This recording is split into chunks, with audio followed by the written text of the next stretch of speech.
بۆ ساڵ ڕۆژی مەرگی هونەرمەندی دیاری کوردستان حەسەن زیرەک کۆبوونەتەوە.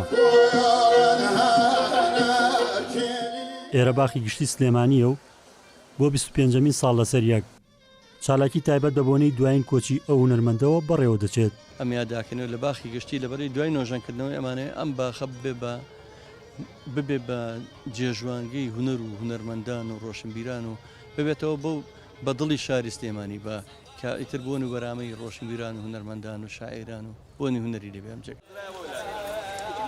هونەرمەند و چین و توێژە جیاوازەکانن هەمان کۆکن لەسەر ئەوەی حەسەن زیرەک هونەرمەندی دەگمەن و گەورەی نەتەوەی کوردە و توانا و لێهاتووی لە گۆرانی و ئاواز و شێعردا وای کردووە پاش 51 ساڵ لە مەرگی خۆی گۆرانەکانی بەنەمری بمێنێتەوە.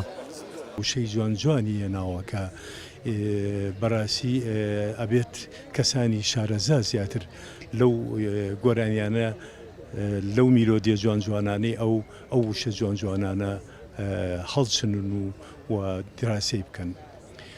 ئەو میرۆدیە جوان جوانانەی ئەو کەو هێناوێتی زوربەی زۆری فۆلکلۆری کوردیەکەی خۆمانە وای وتۆتەوە وا جوانی کردوتەوە وا بە ئەدایەکی ڕەسانی کوردی وتێتەوە کە بەڕاستی کەسی کە ناتوانانی وەکو ئەوی بڵێتەوە کەسی کە.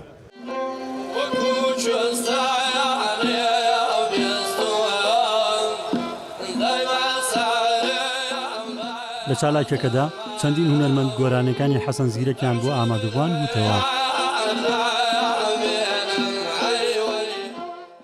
هیچ کەسێ ناتوانێت وەکو زیرەک گۆرانی بڵێ تەنها پەیامێکمان هەیە من خۆم پەیامەکەم ئەوەیە کە ئەمانەوە ئەو ئەگەر چی هونەرەکەی بەرزە خۆی یعنی لە ئاستێکی بەرزایە وەکو گۆرانیوتن بەس ئێمە ئەمانەوە هونەرەکەی بەرز ڕابگرین ئەمانەوە پەیامێ بین بەگوێ ئەو خەڵکە کە ئێمە هونەرمەندێکی ئاوا گەورەمان هەیە.